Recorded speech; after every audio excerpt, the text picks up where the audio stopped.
I'm thankful for the book of Revelation and the promises that it has for us as Christians. And I'll tell you, it just shows a beautiful picture of God, His sovereignty, grace and mercy throughout this book. I've seen that, I've witnessed that, and I've learned a lot through it. We made it through chapter 17, and of course chapter 17, chapter 18, we know that these two chapters are nothing new as far as anything that's happening on a timeline of events. Chapter 17, chapter 18 is basically just a different vantage point of what is happening to Babylon. Now remember, when we talk about Babylon, we're not talking about an actual place. We're talking about a system. We know that to be the one world government, one world religion, one world currency. All that stuff encompasses Babylon, okay? So we're seeing a different vantage point of what is actually happening to Babylon and to the people that are left here at that time in chapter 17 and chapters 18 of Revelation. If you break it down, chapter 17 is actually kind of looking at Babylon from a religious standpoint. I told you if you wanted to kind of put a little subheading or a title over these chapters, you could, because chapter 17 is religious Babylon. Chapter 18 is commercial Babylon. Okay, so you have a religious Babylon, commercial Babylon vantage point here that we've not really seen until this point. Now, like I said, nothing new happening here, prophetically speaking. It's just looking at it from a different perspective.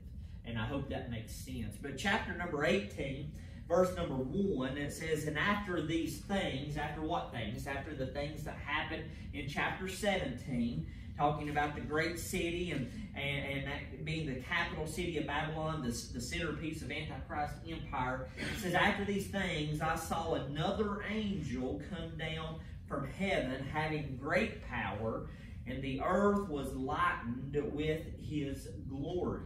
And we talked a little bit about this, I think, last week. I think we read verses 1 and 2, if I remember correctly. But we see how John continually says, another angel, another angel, another angel. It's different angels every time. I mean, it's just an amazing thought to think how many angels are there. You know, we know from earlier in this book, it's innumerable. It's more than we could count, more than we have a number for. But it says another angel came. It says he has great power, and the earth was lightened. Now remember, that's important because the fifth bowl, or the fifth vial, did what to the earth? It brought on darkness. It says the Antichrist kingdom, that Babylonian system, that there was darkness that was brought on to the earth. Now, what that is exactly, I don't know.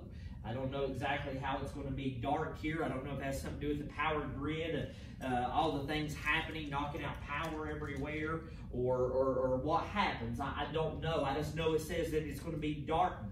So if it's dark and you have this angel show up that has great power and light, he says that the earth was lightened with his glory. So that's going to get people's attention. If you're living in a dark world, you know, and if somebody turned the lights out in here and we were sitting here in the dark and somebody lit a candle, guess what? Our attention would go to that candle. It would grab our attention. We would see that and we would follow that. So we see God is going to use this angel to basically wake the people up, to get their attention. It's going to be an attention grabber.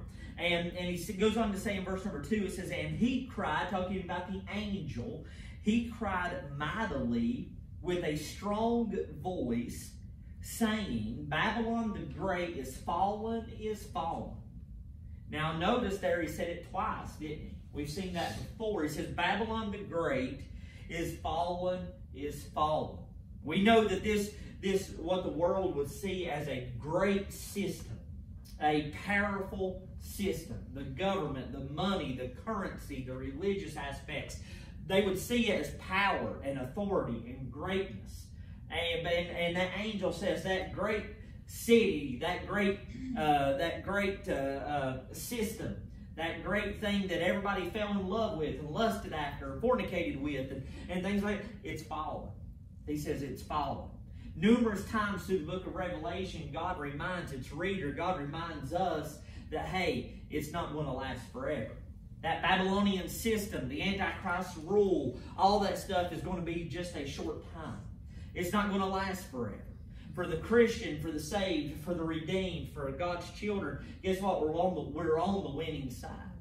There is victory in Jesus. There's victory. It's going to happen. But He's letting us know, hey, this system, it's going to be there for a little while, but it's not going to last forever. It's going to fall. And this angel came to tell everybody, hey, Babylon is fallen, is fallen. He says it's fallen. And he says, and has become the habitation of devils, and the hold of every foul spirit, and a cage of every unclean and hateful bird. In other words, the latter part of verse number 2 is talking purely about demonic activity and control. Think about that for a minute. It says that it's the habitation of devils. That's talking about demons. That's talking about the spirits out of hell and basically, if I can say it this way, Satan's army and stuff like that. It's talking about it's the habitation of them. It's where they're setting up camp. It's where they're living, what they're doing, how they're destroying things. It says habitation of devils and the hold of every foul spirit and a cage of every unclean and hateful bird.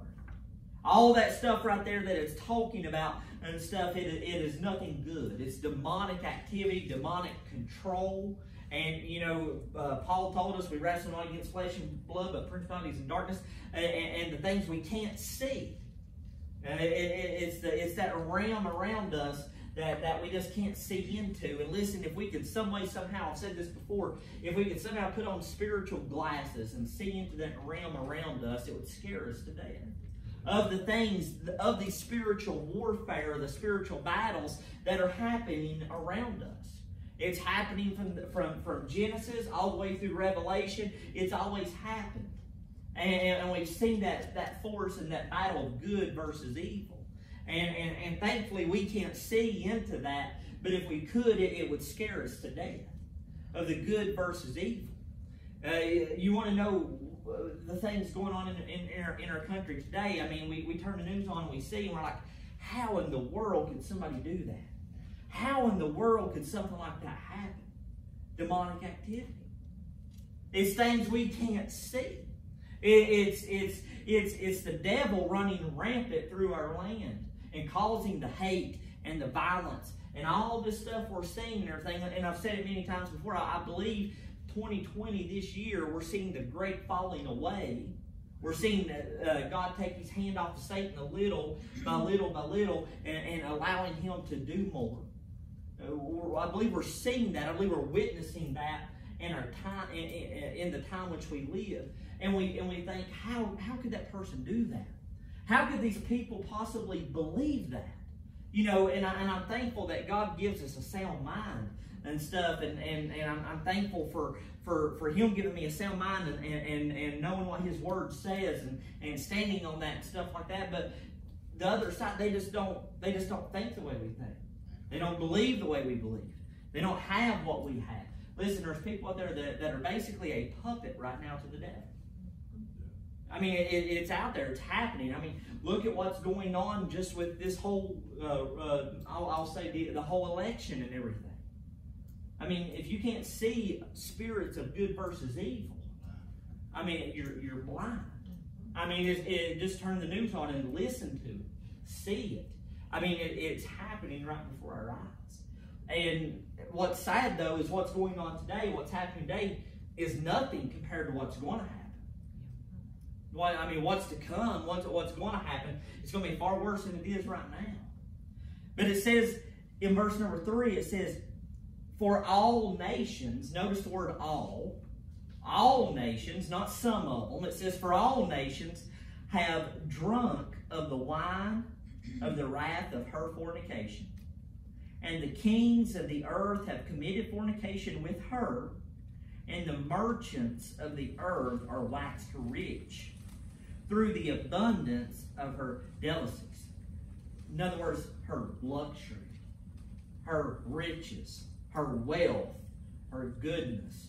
Remember, I believe it was last week, maybe the week before, I talked about how China was just giving away free money to get people to go to that cashless society. They made those people basically rich by just doing that. Listen, people want you to believe and think that the world's going broke, that there's a coin shortage and things like that. Listen, the world is richer now than it's ever been, monetarily speaking, okay? And notice here it says all the nations. It says, for all nations have drunk of the wine of the wrath of her fornication. That's not, we've talked about this before, that's not literally talking about wine like you drink there and the drunkenness and the fornication of things like that. This is talking about they are infatuated so much with this system that they are loving this system so much it's padding their pockets, it's paying the bills, they're getting the money from it, they're going all in because they love that wealth, they love that power, they love that money. They're drinking of that fountain. They're basically in bed with this system. Remember, the book of Revelation is full of analogies, okay? Full of analogies. What John is saying a lot of times is the best way he knows to describe something. And he's saying stuff, it's like this, but it's not this. It's as this, but it's not that. I'm just telling you the best way I know how. So we know that the nations, they're literally, the way John pinned it down here, they're literally drunk on how much wealth they're getting from this system. And they're in bed with this system, fornicating with this system.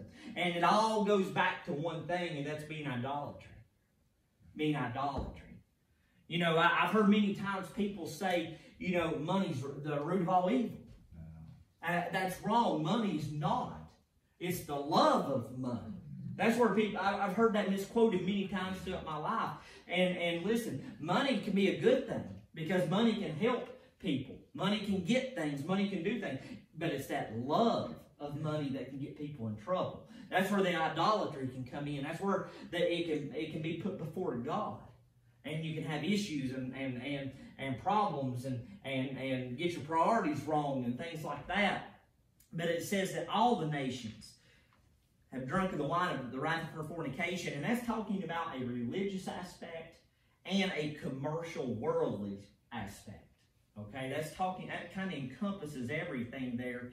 And it's talking about the luxury of being in this system, being well paid, having nice things because of it. And it goes on to say in verse 4, and it says, and I heard another voice from heaven saying, come out of her, my people, that ye be not partakers of her sins, and that ye receive not of her plagues. In other words, here, he's saying, abandon this world system. He's saying, come to faith in the Savior. Come out of this system. Abandon the system before it is destroyed. Get out of the evil system. That's kind of, in a nutshell, what this verse is saying here. He says, I heard another voice coming out of heaven, and he's saying, my people, that ye come out of her. Means get out of her while you can. It's kind of a last-ditch effort here to say, get out of this before it's destroyed. Because judgment's coming. It's getting ready to get destroyed. It's getting ready to go down. More than you've seen before. More than you could imagine before. And for the people that are living to this point, now they've already endured a lot. They've seen a lot happen. Just when they didn't think it could get any worse, it's about to. But he says, come out of her. In other words, get out of this evil system. And he says, and that ye receive not of her plagues. Verse number 5 says, for her sins. Remember how John pins it down. God refers to the Babylonian system and stuff as her. It's called, remember chapter number 17, verse number 1, right out the gate, we saw the great whore. That terminology, very strong terminology. But that's what John penned down here by inspiration of God. And he says, for her sins have reached unto heaven, and God hath remembered her iniquities. Listen, it's not good when God remembers us stuff like that. It's not good when God starts paying attention to things like this and it getting his attention and it coming before him like this. Why? Because judgment's coming. Remember, the whole theme of the Bible, other than the gospel itself, is judgment may be delayed, but judgment is coming. He says here, for her sins have reached unto heaven, and God hath remembered her iniquities. We see here no forgiveness, only judgment for Babylon. Babylon is going to get the full-blown judgment of God at this point. He says in verse number 6, John pinned it down, he said, reward her. Notice this, reward her even as she rewarded you. Now that right there is some stiff things, stiff terminology, if I could say it that way. John pinned it down and said, reward her even as she rewarded you. And double unto her, double according to her works. So not only what she done to you, double it. Double it. Notice the word double there. It actually means to full or overflowing. That's the idea, that it carries to full or overflowing. And it says, double unto her, double according to her works, in the cup which she hath filled to her what? Double. 3 times in that one verse we see double, double, double. They said, whatever she's done to you, make it twice as worse. Whatever she's done against God, make it twice as worse. How many Christians they've killed, make it twice as worse. I mean, we're seeing basically full-blown judgment here at this point. The cup, we see in verse number 6, the word cup there, the cup of wickedness from which so many people have drunk will call for the cup of wrath. They'll call for the cup of wrath. The punishment will fit the crime. The punishment will fit the crime. And really and truly, the way this is written in verse number 6 and even verse number 7 too, we're not there yet. But this is, according to Old Testament law, grounds for retaliation. And you can read that in the Old Testament stuff and read about, in Leviticus, about retaliation and repayment and things like that. And that's what this is referring to, is it's going back to Old Testament. And it's doubling that. Whatever it did to you, God, double that to them. Make it twice as worse to them. Twice as worse on them. We see here that the cup is stored up. And of course, Babylon, the name Babylon itself, I believe I may have told you this last week, but something to remember, Babylon, that term by itself means idolatry. It all started back in Genesis with Babel and Babylon. All that stuff, it means idolatry. Anything that comes before God. Putting things before God. Loving things before God. And we see in verse number 7, it says, how much she hath glorified herself. Notice this word, and lived deliciously. That's interesting, isn't it? The way he pinned that down. Lived deliciously.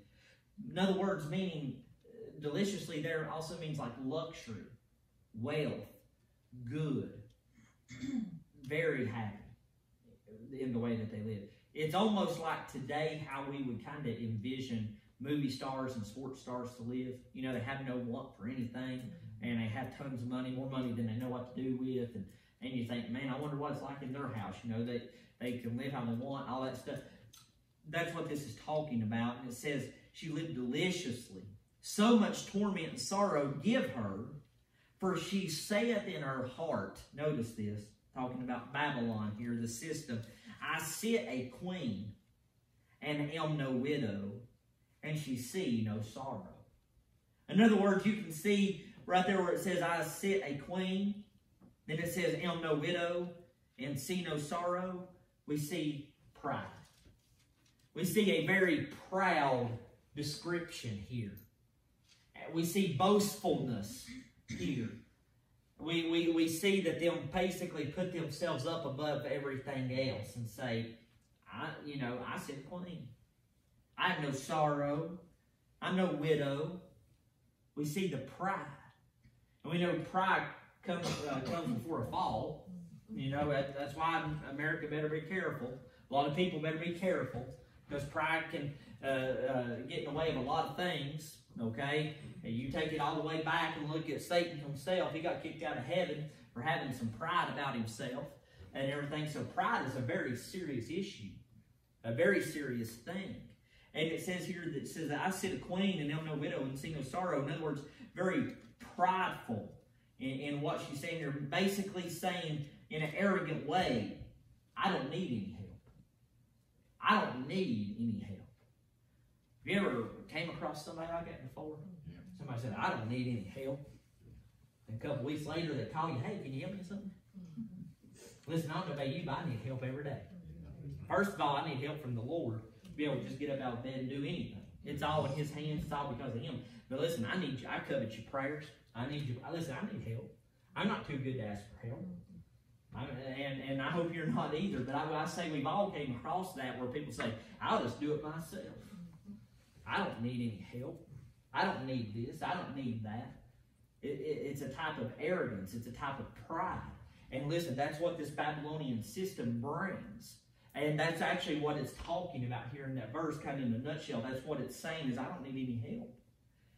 And it says in verse number 8, therefore shall her plagues come in one day.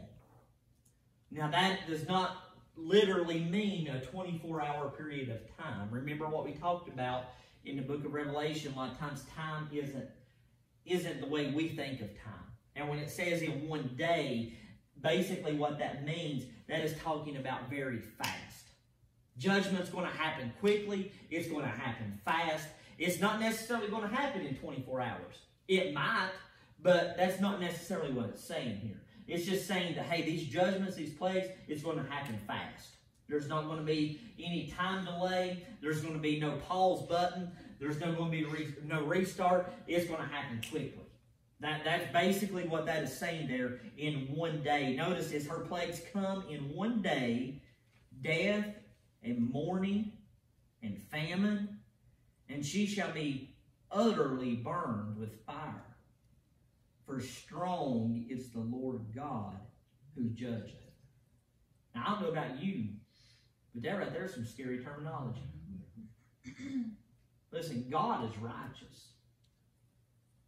And a lot of people, I've heard it said, even with my own ears, well, God understands.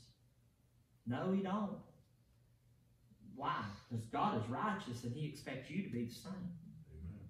He wants us to be righteous. Listen, He says there in verse number 8, death, mourning, famine, she shall be utterly burned with fire. Burn up. I mean, look what's happening on the West Coast. California, Oregon, Washington, all the fires going on out there. I mean, it looks like a war zone in a lot of it out there. And I mean, I told you a statistic this morning that blew my mind. I found out this past week, and once I heard it, it kind of makes sense of why it's burning up. California, that one state, has aborted more babies than the whole country of Canada. Population, current population of Canada. California has aborted more babies than that population. You think of that. No wonder it's on fire. No wonder it's burning. People say, well, that's harsh. No, it's worse than killing an innocent baby. I mean, so you see this judgment happening, judgment coming. Judgment is happening right now. I believe that in certain aspects, in certain ways. But it says that she'll be utterly burned with fire.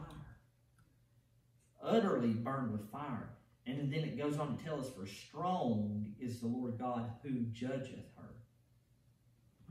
Who judgeth her. And the kings of the earth, who have committed fornication and lived deliciously. There we see that word again.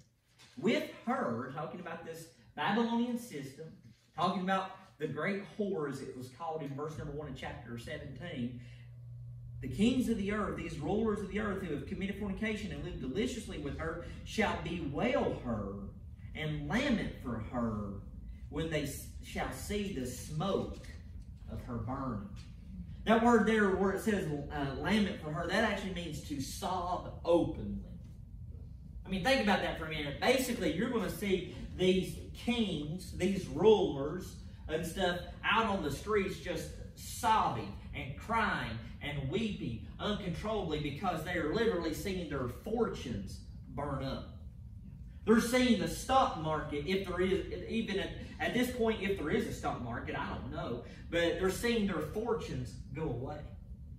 They're seeing it all crash and burn right before their very eyes. And they're saying all that work I did, all that money that I invested, all that stuff that I did, it's all gone up in smoke. Listen, people forget a lot of times when we leave this earth, when we die, we don't take nothing with us. People forget that a lot. The only thing we take with us is what we did for the Lord, or didn't do. That's all that matters at the end of the day.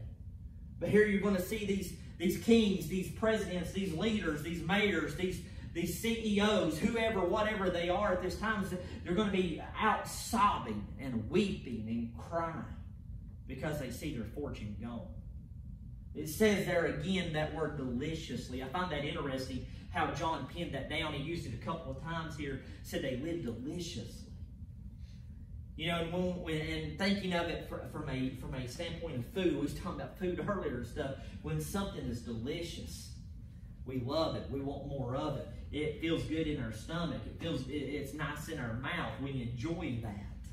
Right? It carries that same idea with worldly goods and money and fame and fortune, all that stuff. That's what that is talking about.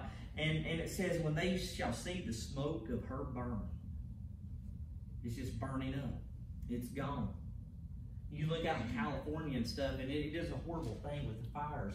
But you have these huge mansions that people have spent millions and millions of dollars on.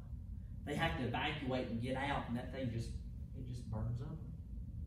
It just burns up. Listen, what they're seeing out there today isn't going to be anything compared to what's going to happen here when this takes place. It says, standing, in verse number 10, standing afar off for the fear of her torment, saying, alas, alas, that great city Babylon, that mighty city, for in 1 hour is thy judgment come. Notice here, it talked in the previous verse number 9, talking about the kings of the earth. That's who this talking about here. It says in verse number 10, they're standing afar off for the fear of her torment. They're standing just far enough away. They're thinking, well, if I'm far enough away from that mess, maybe it's not going to affect me out here as bad. Getting away just a little bit. I'm not associated with that. I'm crying and sobbing and weeping because I've lost everything, but I'm standing afar off. It says, alas, alas, that great city Babylon, that mighty city. A city that really and truly people at this time would think would be indestructible. They would think that there's no way it could fall. It said, for in 1 hour is thy judgment come. Now, just a couple of verses ago, we read in 1 day, didn't we? Now it says in 1 hour. So what's that telling us? Things are speeding up. It's getting quicker. God's judgments are happening faster. The things are going up in smoke quicker. All this stuff is happening faster. We went from in 1 day, and 2 verses later, now we're 1 hour. Now, like I said, that 1 hour, that doesn't literally mean 60 minutes like we think of 1 hour. That's just talking about how quickly God's judgments are happening. How quickly these plagues are happening. How quickly all this stuff is coming about. And it says in verse number 11, notice this. And actually, I'll pay special attention verses 11 through number 16. If I remember correctly, I read these verses back in March when all the COVID-19 stuff started. And I really believe when a lot of things happened, the way they happened and what took place with people running to the stores and buying up toilet paper and buying up the meat, and there was shortages everywhere. I really believe with all my heart, God was kind of giving us a foreshadowing of what's to come. Now, don't leave here and say, well, Matthew said we've already lived through chapter number 17, 18, Revelation. No, I'm not saying that. What I'm saying is I believe God gave us a foreshadowing. He's like, here's just a little taste of what it's going to be like if I come back and get the church and you're left behind. Here's what you're going to go through. I mean, you go to the stores and the meat was wiped out. We was talking about that a few minutes ago. Toilet paper couldn't be found. Cleaning supplies were gone. Limiting how many people could go in a store. People not accepting cash, only cards. Or wanting cash and no card because of a coin shortage and different things. Listen, what took place and how chaotic it got so quickly, I believe that was just a little bit of a foreshadowing of what's to come. Just a little taste of a wake-up call for people. I've said it many times. I believe in 2020, especially when it got bad from March all the way through about, I don't know, June, July, thereabouts, when it seemed pretty desperate at times and rough on people and things. I believe that was the longest altar call in world history. I really do. I don't believe that altar call is completely done yet. I don't think God's closed the door yet by any means. But I really believe that was a moment and a time where He said, here's what it's going to be like. I mean, you shut down in your house, basically couldn't go anywhere, people working from home, kids weren't going to school. I mean, we saw that. So when we read these verses, think back to what's happened in 2020 and see if some of this stuff don't kind of line up just a little bit with what's happened this year. Because I believe it was a foreshadowing. In verse number 11, it says, and the merchants of the earth shall weep and mourn over her, for no man buyeth their merchandise anymore. I don't know about you, but we saw that kind of stuff happen. We saw, I mean, the record numbers of businesses have been closed. People have lost tons of money in 2020. Small businesses have struggled. We have people started reprioritizing things and saying, you know what, I don't need that stuff anymore. I need to invest my money over here in Charmin instead. I mean, they started saying, I don't need that luxury. I don't need that thing that I used to always buy and have fun with and do and things like that. They kind of pointed it toward cleaning supplies and food and stuff like that. We see verse number 11 here basically talking about a financial crisis. A financial crisis here in verse number 11. It says in verse number 12, the merchandise of gold and silver and precious stones and of pearls and fine linen and purple and silk and scarlet and all fine wood and all manner of vessels of ivory and all manner of vessels of most precious wood and of brass and iron and marble and cinnamon and odors and ointments and frankincense and wine and oil and fine flour and wheat and beasts and sheep and horses and chariots and slaves and souls of men. Right there in those two verses, if you go, we're not going to go there tonight, but if you want to look back in Ezekiel chapter number 27, you study Ezekiel chapter number 27, over half of their commodities appear in this list. And of course, we know Ezekiel and stuff, it ties directly in to end time prophecy and the Antichrist and the Babylonian system, all that stuff, it all ties in. And Lord willing, we'll get there one of these days and kind of look at Ezekiel in depth and Daniel and those books as well. I want to do that, Lord willing. But we see over half of their commodities appear in the list of Ezekiel 27. I think it's verses 12 through 22, if I have that right, of Ezekiel 27. But you see in verses 12 and 13, a whole lot of things listed out here. Of goods, commodities, provisions, things like that listed out here. And notice what it even says also, too, in the latter part of verse number 13. In the latter part of that verse, it even says, and slaves. I found that one term interesting, of slaves there. And if you study that out, the way that was written in the Greek, that word slaves there actually means bodies. It actually means bodies, just like your physical body is what it refers to. And you know, a lot of people talk about years gone by, and of course we're seeing all this stuff with Black Lives Matter, different things, stuff like that. But do you realize that there's more slaves in the world today than in any other point in time in history? More slaves right now in 2020, worldwide, than any other point in time in history. And I'm not just talking about slaves working on like a farm. I think a lot of you probably know what I'm talking about.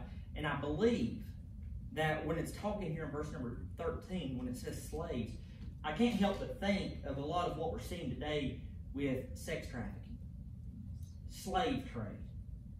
That stuff is happening right here in our back door. You don't have to go to a big city to see young girls disappear. Unfortunately, it's happening here. One of the largest hubs for sex trafficking in the world is Knoxville, Tennessee, because of the rail system going in and out of there. People, and it's really, really sad. Dora and I, not long ago, we had stopped at a train track for a train to cross through. And I was just sitting there, and I got to thinking, I told Dora, I said, this is a scary thought. I said, I wonder how many people are on that train. She said, what do you mean? I said, sex trafficking. I said, that's how they move a lot of them around, is through trains. I said, and it just burdened my heart. I thought, I wonder how many people are on that train. Sex trafficking is a real thing and a very serious thing, and it's not just in the United States, it's international, it's worldwide.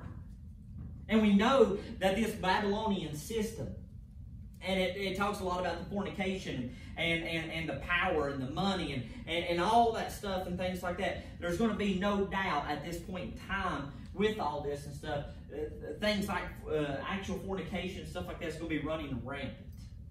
It's going to be everywhere. Far worse than we could ever think now. We think the porn industry and stuff like that's bad now. It's nothing compared to what it's going to be like in these days.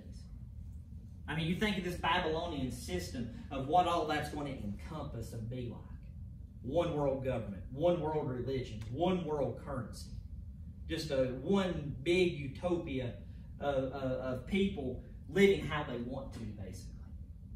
And we saw that didn't work out too well for Tower of Babel. That's what they wanted to do. That's how all that happened and came about with chaos and everything. But we see the word there in verse number 13, slaves. And I circled that word because it literally means bodies. Bodies of individuals, bodies of people. And that's one thing too, whether you realize it or not. We talked this morning some of the issues about the election, about things you're voting for, things you're voting against. Right now in office, we do have a president that has devoted millions and millions of dollars to stop sex trafficking.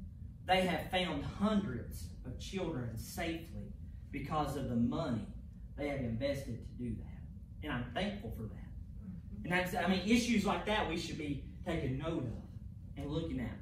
You have one candidate that fights it and puts millions of dollars into fighting that and arresting those people, bringing them to justice and saving the children. You have another candidate that cares absolutely nothing about it. I mean, it's been very well known and documented. But we see that term there in verse number 13, and it really got my attention. In verse number 14, it says, and the fruits of thy soul lusted after are departed from thee, and all things which were dainty and goodly are departed from thee, and thou shalt find them no more at all. No more at all. In other words, it will not be in existence. Whatever they loved, whatever they enjoyed, they're gone. I tell you, when the Bible says no more at all, we better pay attention to that. Because that means no more, no matter what. It's not going to be, well, no more until I say so, until if you're a good boy, I'll give you some.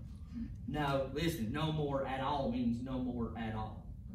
That's what he's saying here. And remember, how many times have we been to the store? Have you got Lysol in today? No, we can't get it in. Have you got Clorox wipes in? No, we can't get them in. Have you been able to go to Bass Pro and buy certain ammunition? No, they can't get the stuff in. I'm just using that as an example, but what I'm saying is we're seeing that foreshadowing. I believe 2020 is that foreshadowing. We're seeing things that we took for granted, things that we could easily go and grab and get, and that was accessible, and all of a sudden, it's gone. We can't access that stuff anymore. And we're seeing that here. And it says, in verse number 15, notice the merchants of these things which were made rich by her shall stand afar off for the fear of her torment, weeping and wailing. There we see that again. We see it described twice here in these few verses about standing afar off. They're trying their best to stand just far enough away to where they're not associated with that. Even though that's what they invested everything into. That's what made them rich. That's how they were able to live deliciously, as the Bible said. And all, they're standing just far enough away. It's like when criminals get caught. You know, they're pointing the finger at the other criminal. You know, they'd be like, well, I had nothing to do with it. It was him. You know, I mean, or if you're in school, you know, I remember you'd be in school and you'd sit beside somebody that talked, and you'd be talking, and then the teacher called you in and be like, I wasn't talking, they was talking. You know, and I mean, it's the same concept here. And it's a human nature thing for us to do things like that. But it says that the merchants of these things which were made rich by who? Her. That Babylonian system. All that money, that riches, that wealth, all that stuff. The Bible plainly tells us they were made rich by her. By what? Giving in to her. Drinking of her wine. Fornicating with her, as John put it. And stuff. They sold out to her. You know what's wrong with a lot of the world today? People selling out. It makes me think of Esau. You know, Esau sold his birthright. He sold out just because he was hungry. That changed everything about our history. He sold out. I've preached that message before. I think I've preached it here about how Esau sold out. Listen, we don't need to sell out. But you're going to have people during this time, they're going to be selling out. They're going to be, hey, if I sell out to this system, if I sell out to that, I'm going to be rich. I'm going to have more than I ever had. Just like those people in China. Hey, if I put my name in for this lottery, I'm going to have a lot more money than I have right now. And all I got to do is go cashless. They don't realize what they're doing. They don't realize what they're doing. People are going to get in line. I promise you, listen, you think I might be crazy? People are going to get in line to get a chip implanted in their body so they can go grocery shopping because they're going to be hungry.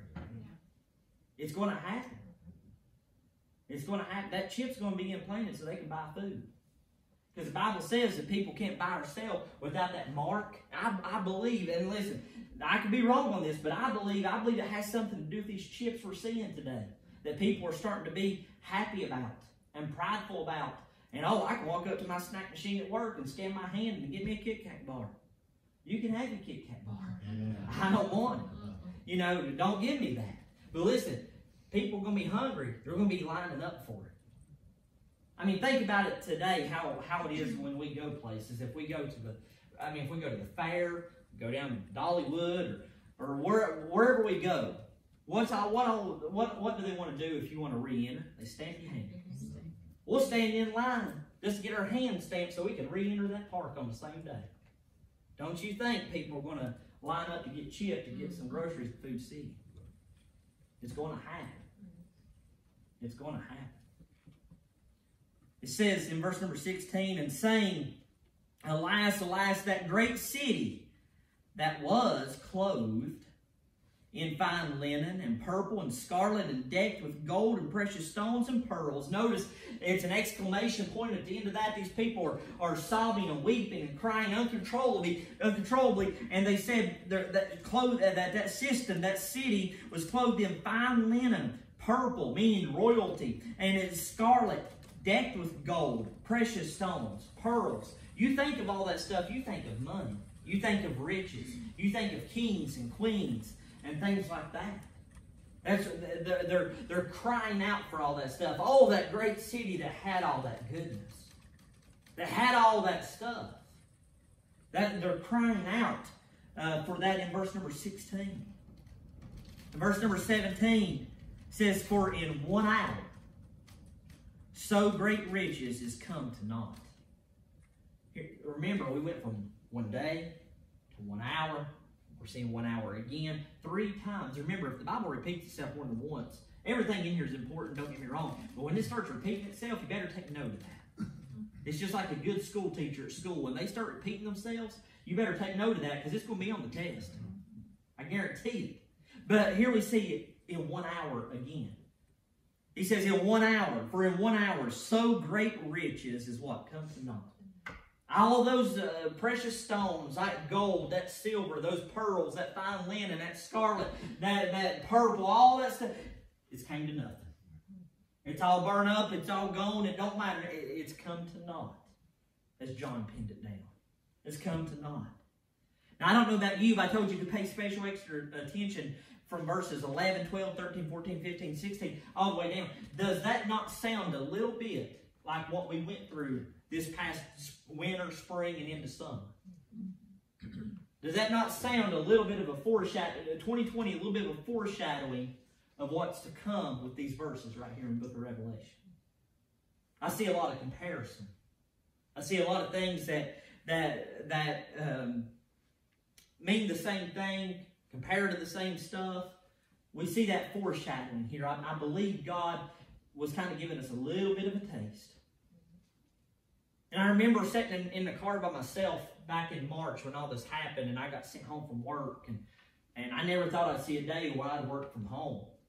Dora got sent home and told her to work from home, and kids were home from school. We was trying to homeschool them, and I remember going to the grocery store because at that time you didn't know how bad the virus was. You didn't know what was going to happen. I told Dora, I'm going to be the only one to go to the grocery store. That way you and the kids stay away from it. I'm going to go. When I come home, I'll take a shower. I'll get cleaned back up. I remember sitting in the car by myself thinking, is this the beginning of the end of our country? I remember in March sitting there thinking, is this the beginning of the end for America? I don't know if it is or not. I still don't know that. I think we'll find out a little bit more Tuesday. I really do. I believe we'll know a little bit more this week. But listen, we got to stand for truth. We talked about that this morning. We got to stand for what's right. But he said, in 1 hour, those great riches become to naught.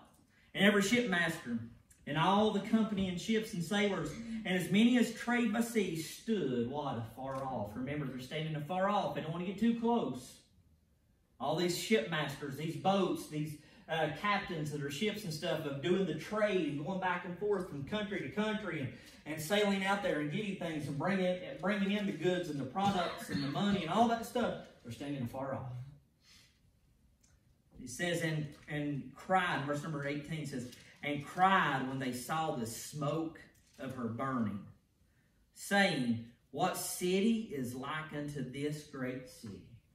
Boy, they had so much invested, didn't they? They had so much. I mean, I read this chapter over and over. They had so much invested in this system, in this Babylonian system, in the system set up by this Antichrist. The one world government, one world currency, and one world religion. They invested so much into it. And it really burdened me and got me thinking, how much are we investing in this world versus how much are we investing in heaven? I mean, it's a stout question, but it's true. And I believe that's why so many people don't get excited about heaven, is because they've invested more on this side of heaven than they have over there. I believe that. You can see that. Yeah, I like to have fun too. I enjoy nice things of this world. I enjoy, getting things and spending money on things, and I enjoy that. We all do, if we're being honest. But listen, we live in a time where it's so crucial, so important. We're going to have to start investing more over there than we are here.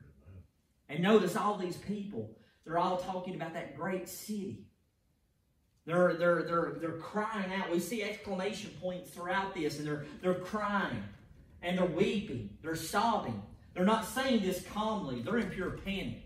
Why? Because everything they had is gone. Everything they had, that fortune is gone. It's burned up. It's come to naught. It's no good anymore. Their stocks, their trades, their money, all that stuff, it's no good no more. It's no good. He says, what city is like unto this great city? We're almost done tonight. We're going to go ahead and finish this chapter here. And it says, and they cast dust on their heads. I found that terminology interesting. It says, and they cast dust on their heads. That's actually an ancient expression of grief. Well, it's an ancient expression of grief. It says, and they cried, weeping and wailing, saying, alas, alas, that great city wherein were made rich all that had ships in the sea by reason of her costliness.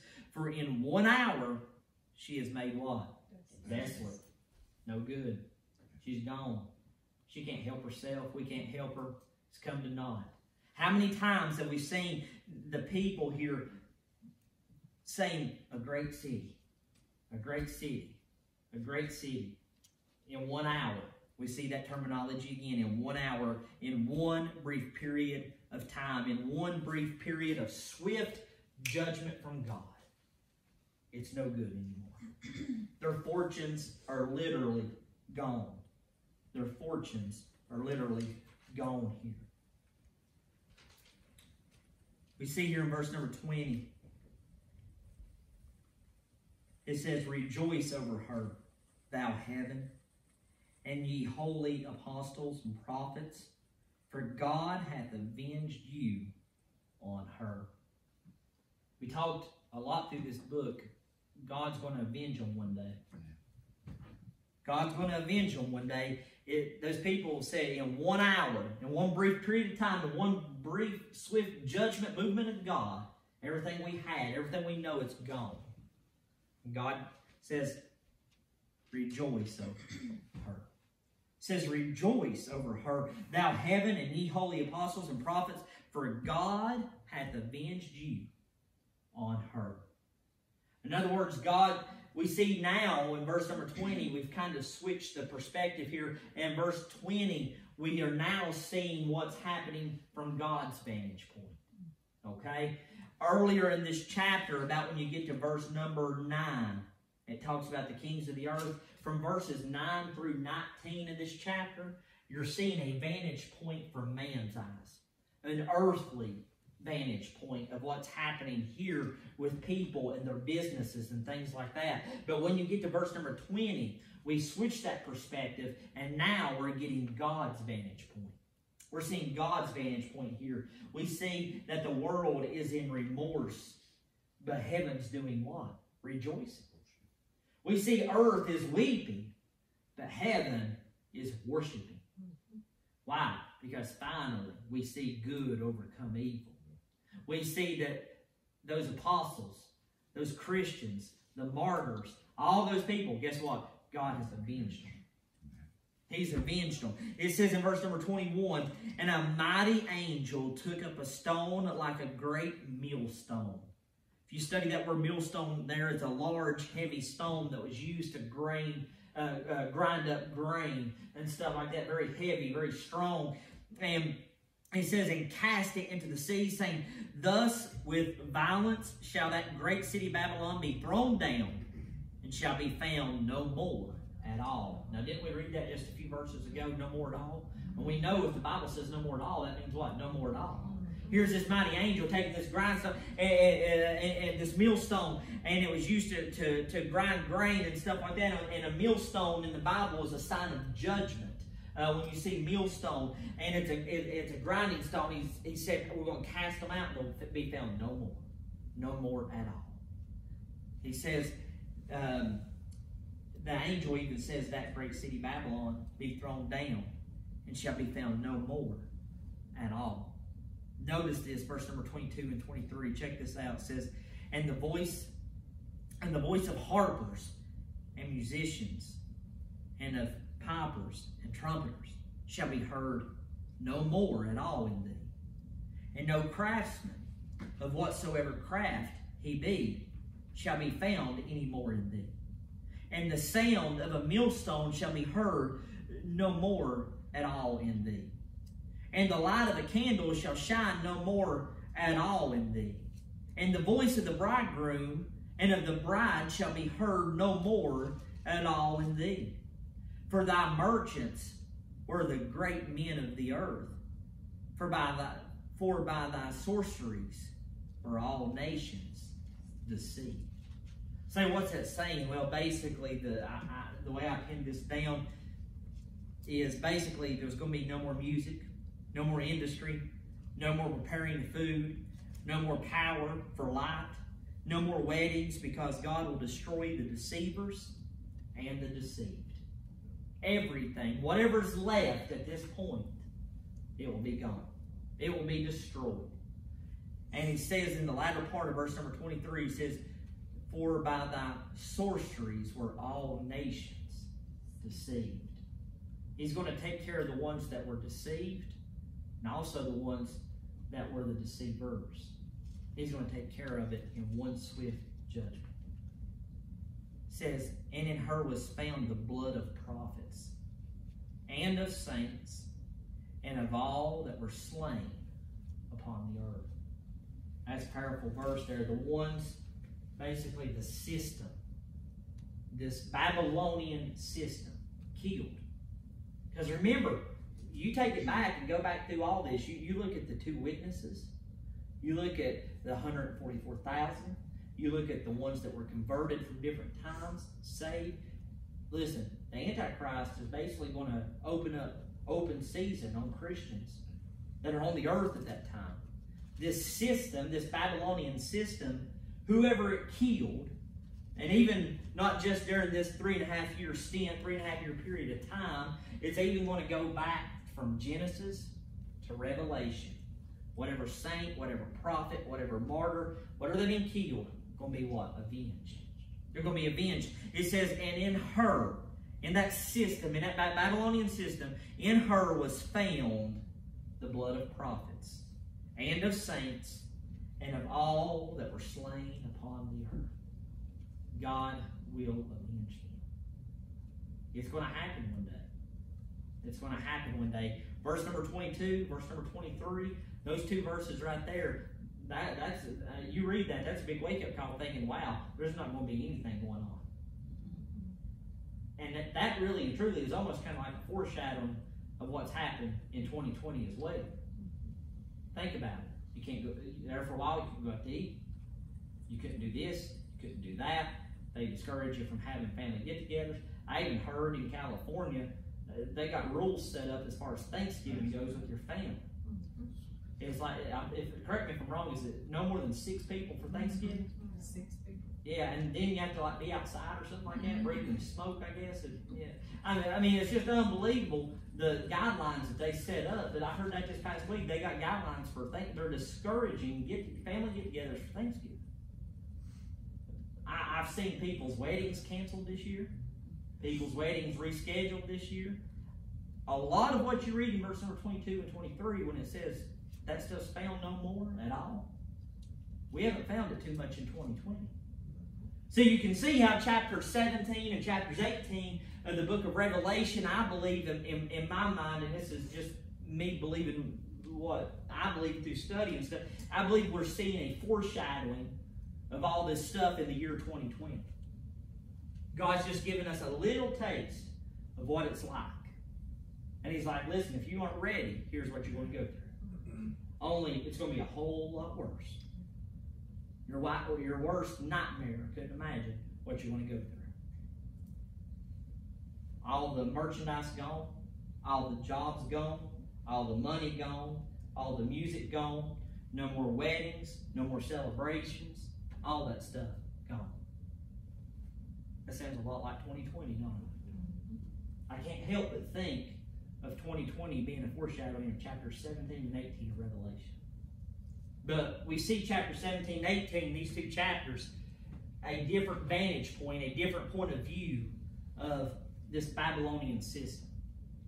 And like I said, from verses 9 through 19 in chapter 18 there, you're seeing man's point of view, man's vantage point. But then when you get to verse number 20 and go through the rest of that chapter, then you're looking at God's vantage point, God's point of view. So it goes from earth to heaven, basically, from those different vantage points to see what it's like. And remember, the earth is weeping, but heaven's rejoicing. I mean, think about that. Heaven's rejoicing. And we see it said at the last part of verse number 23, I want you to pay attention to this. It says, for by the sorceries, in other words, the witchcraft, the things of the devils, demonic activity, everything you can think of, bad, evil, spirited, whatever you want to call it, all that stuff. It says they were all nations deceived. It didn't say Middle Eastern nations. It didn't say China. It didn't say Russia. It didn't say America. It says all nations. All nations. At the end of the day, the only kingdom that matters is God's kingdom. That's it. That's all that matters, is God's kingdom. I'm thankful for what we have today. I'm thankful for the freedoms that we have today. And I pray that they continue. But at the end of the day, the kingdom that matters most is God's. It's a heavenly kingdom. And we need to be invested more on that side than on this side. Listen, money and power will make people do dumb things. We see that in chapter 18 here of Revelation. You put money and power together, it makes people go plumb crazy sometimes. Make stupid decisions.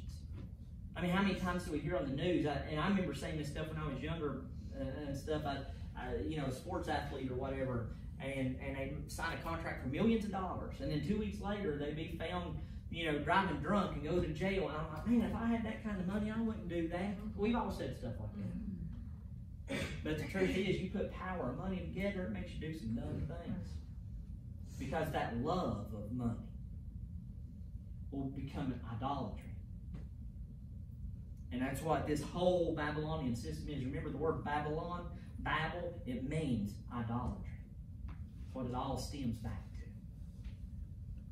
Well, we're going to end there tonight. We made it through chapter 18. I knew we took a little bit of extra time there, but we were so close. I just wanted to go ahead and finish chapter 18 as a whole, as together. I know that's a lot of information, a lot to take in, but we made it through chapter 18, so we'll be looking at chapter 19 next Sunday night, Lord willing, and we'll see some very exciting things happening over these next few chapters in Revelation, and some beautiful promises for the child of God, and I'm thankful for that.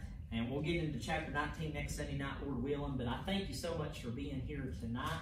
I hope it was a help to you. I hope maybe you learned something. If you have any questions or comments, let me know.